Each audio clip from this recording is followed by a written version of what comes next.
Hej, mit navn er Jan. Jeg arbejder ved Opgavekultur, hvor vi hjælper studerende med at forbedre deres akademiske opgaver. Tidligere fokuserede vi meget på korrekturlæsning. Det gør vi sådan set stadigvæk, men i dag har vi også et fokus på akademisk sparring under opgaveskrivningen og frem mod det mundtlige forsvar. Du undrer dig måske over, hvorfor vi filmer i de her omgivelser. Vi er et lille team bestående af 4-5 rutinerede vejledere.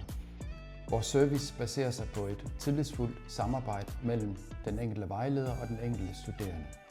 Og kommunikationen foregår primært skriftligt og over telefon. Derfor kan vi lige så godt sidde derhjemme fra arbejde. Og det du ser her er altså mit private hjem.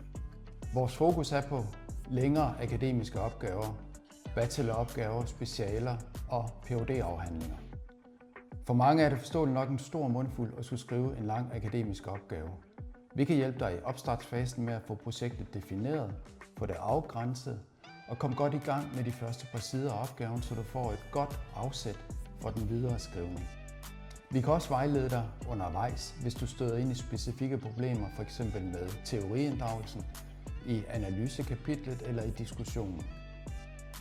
Og så kan vi enten løbende eller afslutningsvis læse din opgave igennem og give dig feedback på den akademiske skrivning. F.eks.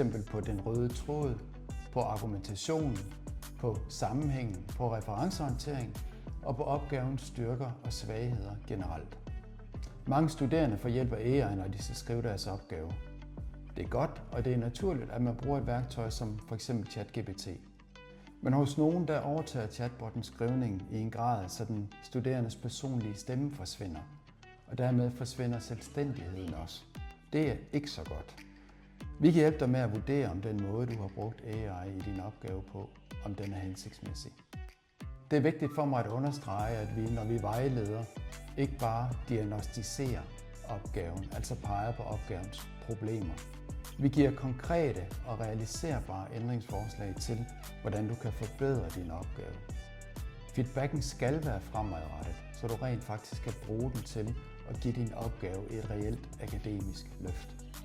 Du kan læse mere om vores pakker, vores services og priser ved at klikke ind på opgavekultur.dk.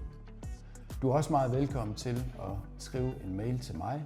Jeg hedder Jan, og det er mig, der modtager alle mails, der sendes til mail@opgavekultur.dk.